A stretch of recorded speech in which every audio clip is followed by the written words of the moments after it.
Je veux pas y aller à ce dîner, j'ai pas le moral. Elijah Anderson has stated that cosmopolitan canopies are islands of civility in a sea of segregated living.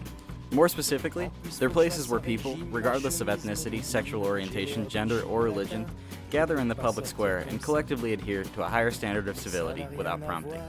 As a group, we've come to know a cosmopolitan canopy as a place where people can develop interpersonal relationships and benefit from these interactions. Second Life provides a medium for people all over to create communities, regardless of the distance apart in real life.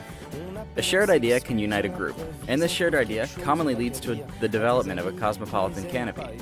The amount of time and effort individuals spend in one place is a testament to the importance of their specific canopies. The location that our group, Brick Squad, decided to explore is France3D. This specific location relies heavily on the use of the French language, but also has many native English and Spanish speakers. Many of the native French speakers also have some basic English skills, which make communication easier across language barriers. The architecture of the area varies depending on the specific location in France3D. The sheer size of the plane it's built on is massive, and the buildings range from older-styled castles to modern museums to various pop culture displays. In France3D, you can interact at any level you choose. Whether you're a very talkative person or prefer to sit back and read others' discussions, there's a place for you. The beauty of Second Life lies in its potential for any individual to adopt a completely new persona, character, appearance, etc. Everyone is accepted regardless of race, gender, or orientation.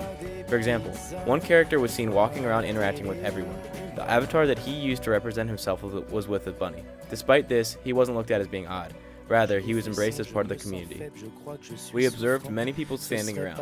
However, the chat box was extremely active with various discussions taking place. Many of the discussions that we viewed in France3D had a higher level to them, crossing gaps that other groups might be afraid to speak about. For instance, we viewed various political discussions occurring where people looked past self-identities and had higher level discussions because of this. We initially set out to determine what a cosmopolitan canopy is and whether or not France3D is a canopy itself. We weren't necessarily sure how to determine whether it was or wasn't, but after reading some of Anderson's writings and beginning to analyze the canopies that we attended ourselves, we were able to work through any doubts to determine the status of the canopy. As a group, we concluded that France3D is in fact a cosmopolitan canopy, and that those who enter into the area adhere to the higher standards Anderson referred to in his writings.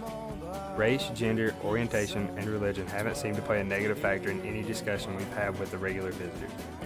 In some cases, they provided insightful alternate viewpoints of discussion and have even been the main topic of some of them. We witnessed two individuals having a conversation about what their homes were like, as one person was from Brazil and the other was from France. Obviously, geographic and language barriers mean little on Second Life and in France3D. Every individual, regardless of background, is accepted evenly.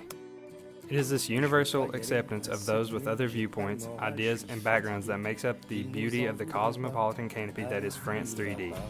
The individuality of each player shines as bright as each person does. To some, it is an online home. To others, it is a meeting place for friends.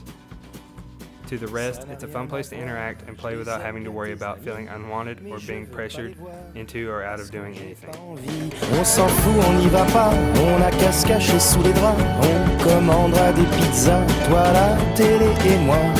On appelle, on s'excuse, on improvise, on trouve quelque chose, on n'a qu'à dire à tes amis.